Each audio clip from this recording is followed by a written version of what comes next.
Je suis Elodie, expatriée en Égypte, amoureuse de la vie et de ses tempêtes. Dans ce podcast, je te partage mes réflexions, mes apprentissages et mes découvertes sur la vie, sur moi-même et les autres, mais aussi toutes mes expériences de vie en toutes choses. Retrouve-moi sur Instagram pour plus de contenu. Et si ce contenu vous parle, vous plaît, n'hésitez pas à le partager à quelqu'un de votre entourage qui pourrait en avoir besoin sur les réseaux sociaux ou juste abonnez-vous à ma chaîne pour recevoir les notifications dès qu'un nouvel épisode sera sorti. Bonne écoute! Bonsoir et bienvenue à tous sur ce 5e épisode du podcast Hello dans le monde. C'est avec un grand plaisir que je vous retrouve ce soir ou le matin, tout dépend quand vous allez m'écouter. Car aujourd'hui c'est un jour un peu spécial. Je suis heureuse de vous dire que ça fait un mois que j'ai sorti ce podcast et voilà, un mois que je vous partage un peu de moi chaque semaine, un mois où vous pouvez écouter en fait mes expériences, mes conseils et puis l'aide que je peux vous apporter au fur et à mesure du temps. Alors tout d'abord, je tenais à vous dire merci. Merci de vos écoutes. Merci de me suivre et d'être au rendez-vous chaque semaine pour chaque nouvel épisode. Alors, pour changer un petit peu, pour ce premier mois, j'avais envie de changer un petit peu la forme de mes podcasts parce que j'entrevois beaucoup, non, mais j'entrevois d'autres projets en fait pour cette chaîne, comme par exemple des lives, des méditations guidées. Alors, je voulais commencer à pouvoir faire les podcasts en format vidéo. Donc voilà, dans un esprit calme où vous ne serez pas dérangé non plus par l'image, où vous allez pouvoir très bien m'écouter et être concentré sur ma voix. C'est aussi une manière d'être plus proche, plus proche de moi, plus proche de vous, une manière un peu plus intimiste. Vous verrez aussi qu'en faisant un format vidéo, il y a la possibilité de mettre des sous-titres. Donc, selon le pays où vous êtes, vous pouvez mettre les sous-titres en anglais ou dans d'autres langues. Donc, voilà, si jamais je pense à mes amis qui sont pas francophones et qui ont ce désir de m'écouter, eh bien, maintenant, c'est possible avec des sous-titres. Je suis désolée, je suis pas encore assez à l'aise en anglais pour pouvoir exprimer ce que je ressens à l'intérieur réellement dans une autre langue, mais peut-être un jour, ça se fera. Mais venons-en au sujet du jour. Donc pour cet épisode, je voulais vous parler du ressenti. Vous savez, ce sentiment qu'on a à l'intérieur et qui est inexplicable. Ce sentiment qu'on a par rapport aux autres ou par rapport à une situation, mais qu'on n'arrive pas à exprimer en fait, c'est juste une sensation qu'on a à l'intérieur et ça ne suit aucune logique. Il n'y a pas de démonstration scientifique de qui peut expliquer en fait ce qu'on ressent en fait. Mais c'est ce ressenti dont je voulais vous parler. Je pense on a tous et toutes déjà eu en fait ce sentiment assez étrange de ressentir quelque chose dans une situation ou lorsqu'on est en contact avec une certaine personne. Alors, chez moi, en fait, je vais le ressentir au niveau du ventre. Donc, ça va être une sensation assez étrange qui est pas forcément la même, mais toujours au même endroit. Avec le temps, j'ai appris à comprendre qu'en fait, c'était une manière de mon corps de me parler. Oui, le corps parle. Et je vois ça, en fait, aujourd'hui comme une boussole. Par exemple, bien nombre de fois, avant de prendre une décision, eh bien, en fait, il y a quelque chose qui vient me chercher, qui vient me titiller, voire me pousser. Alors, parfois juste pour me questionner, mais c'est pas non plus une manière de me dire que c'est la bonne ou mauvaise décision, mais ça vient m'alerter sur quelque chose. Et tu as pensé aux conséquences, par exemple, ou est-ce que tu es sûr de ça ? C'est quelque chose qui va me pousser du coup à prendre telle ou telle décision. Parfois, ça va se présenter sous la forme d'un feu intérieur, je peux pas l'expliquer. Si on me demande pourquoi tu as fait ce choix, ça sera impossible pour moi de l'expliquer parce que je le sens en fait. C'est comme ça. Je le sens et c'est pas autrement. Ça veut pas dire que c'est une décision ou que c'est un chemin qui sera sans difficulté. Non, au contraire, parce que à chaque fois, c'est nous pousser parfois vers l'extérieur, nous pousser à sortir de notre zone de confort pour vivre une expérience dont on a besoin. Donc, c'est-à-dire que c'est le chemin que je dois emprunter. Qu'il soit difficile ou non, c'est le chemin que je dois emprunter. Parfois, du coup, pour un apprentissage ou pour une évolution, mais comme s'il y avait quelque chose qui attendait, en fait, sur ce chemin quelque part. J'ai aussi ce genre de sensation quand je vais rentrer dans une pièce, par exemple. C'est-à-dire que dans n'importe quelle situation, n'importe quelle pièce, je vais ressentir une sensation générale.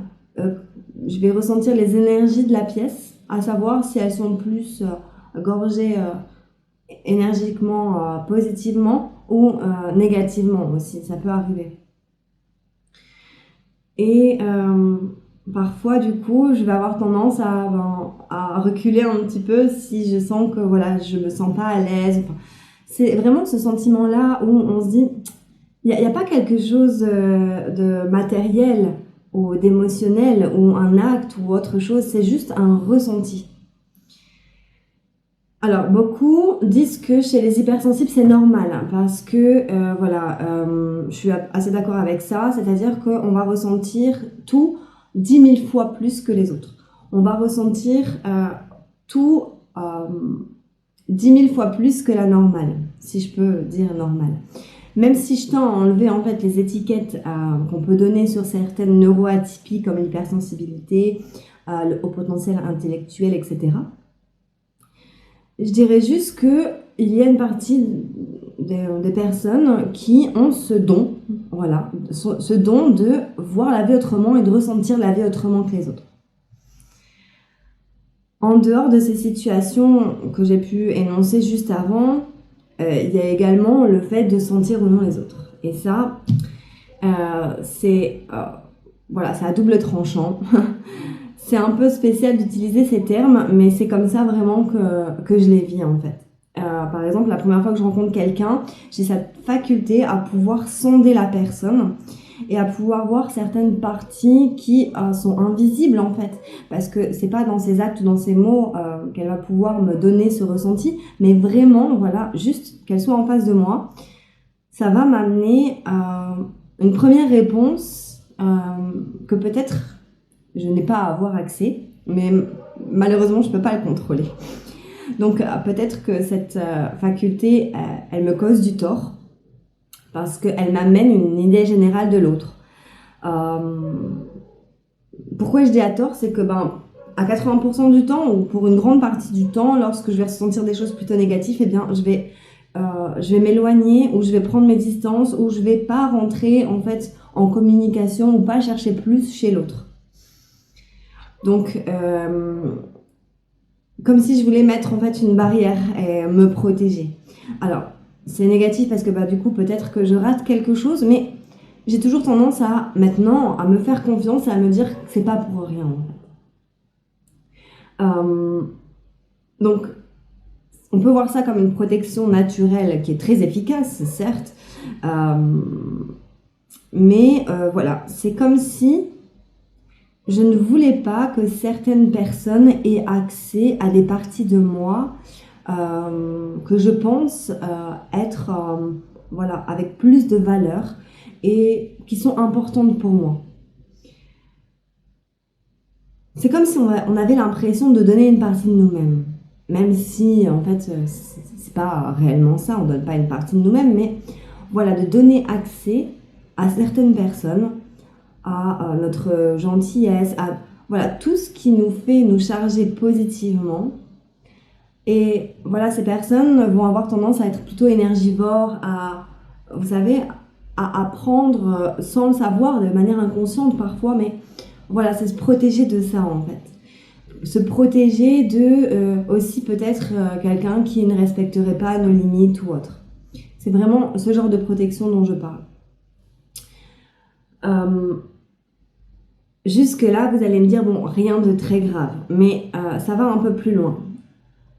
Je veux aller un peu plus loin dans ça, c'est-à-dire que ces sensations, elles sont pas juste, voilà, un état général de la personne. C'est-à-dire que je vais parler aussi de leurs intentions.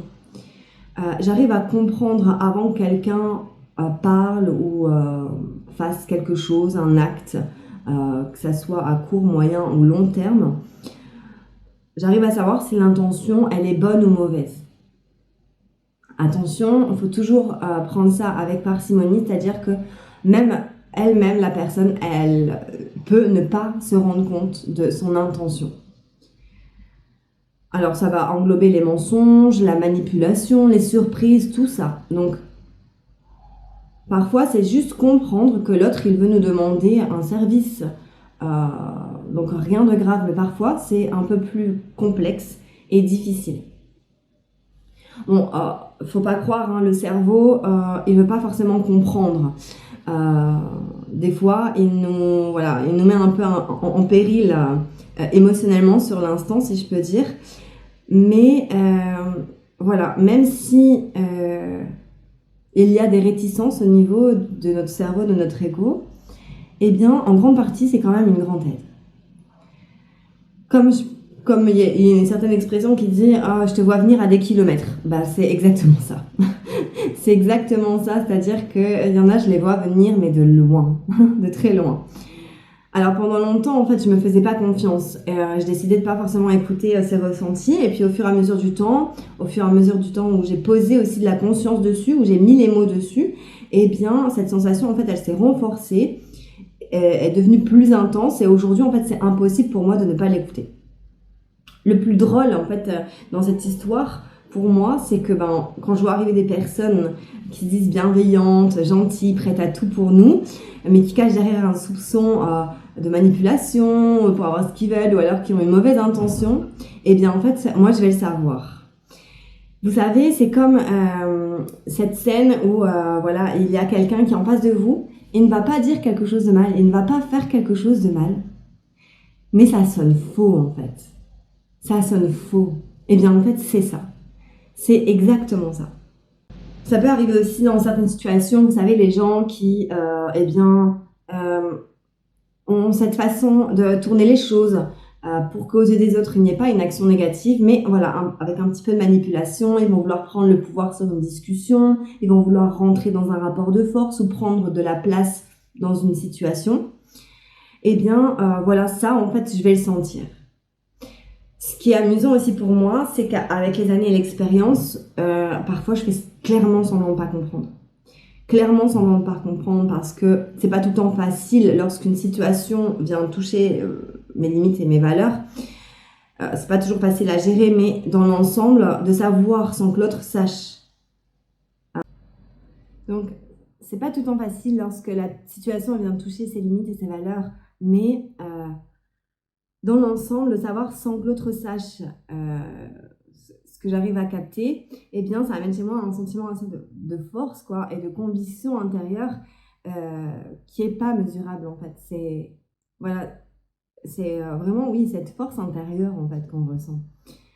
Donc, au début, je me sentais pas du tout à l'aise avec cette situation, avec cette sensation, pardon, et c'est pourquoi, en fait, je la remettais beaucoup en question. Je me disais, non, mais c'est pas vrai, c'est trop gros, en fait, pour que ça soit vrai. Ça peut pas être possible. Eh bien, si. Si c'était possible, mais ou alors je me disais laisse le temps, tu verras, laisse venir les choses et puis tu verras. Et c'est aussi ce que les gens un peu plus cartésiens me disent, c'est-à-dire laisse voir, en fait, tu prends pas le temps de laisser la situation arriver ou de laisser les choses, mais c'est plus fort que moi, en fait, je le sens. Donc aujourd'hui, en fait, j'ai compris que ça c'était une grande force chez moi, et de pouvoir voir les intentions bonnes ou mauvaises chez l'autre, eh bien, ça me permet de me protéger aussi. Alors, loin de moi l'idée de vouloir amener cette idée de supériorité, hein, bien sûr, mais je sais que parmi vous, en fait, certains peuvent s'identifier à ça. Et que certains d'entre vous ont cette facilité, en fait, à capter ces informations qui sont invisibles. Et donc, c'est pourquoi je veux partager, en fait, le message de vous faire confiance, en fait. Faites-vous confiance. apprenez à écouter votre corps et ses messages. Il n'y a que lui qui peut savoir mieux que vous ce qui est bon pour vous. Donc après tout cela, ce que je veux dire aussi, c'est que même s'il y a un ressenti, voilà, on est en confiance, on a pris confiance avec ça, on sait déterminer quel ressenti j'ai par rapport à telle situation, par rapport aux autres. Ce que je veux vous dire aussi, eh bien, c'est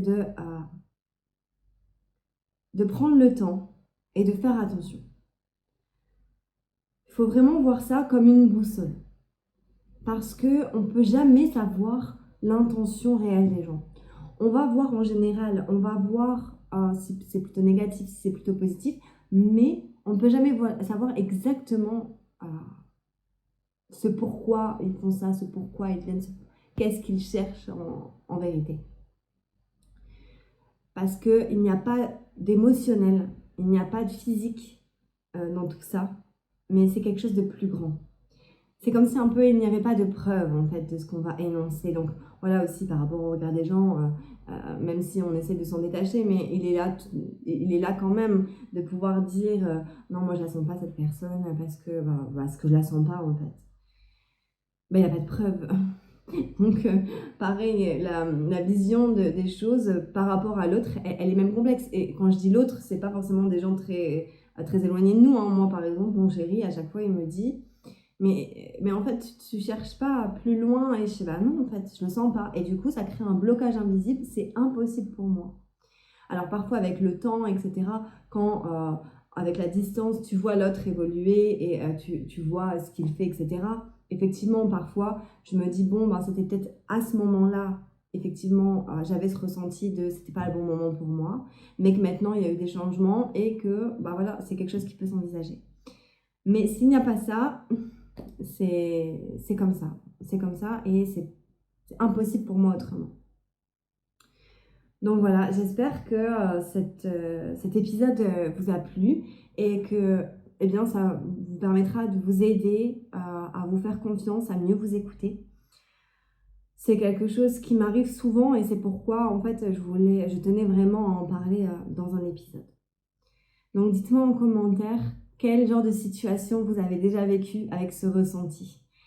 Quel genre de situation vous avez déjà vécu où il y a vraiment ce feu intérieur et ce truc qui vous pousse à faire quelque chose et vous ne savez pas pourquoi. Vous ne savez pas pourquoi. Voilà, je serais intéressée de savoir. Sur ce, eh bien, moi je vous laisse. J'aurai une petite surprise pour vous d'ici la fin de semaine, mais je ne dis rien pour l'instant. Vous verrez sur les réseaux. Et puis, je vous souhaite une bonne soirée et je vous dis à la semaine prochaine. Avec amour.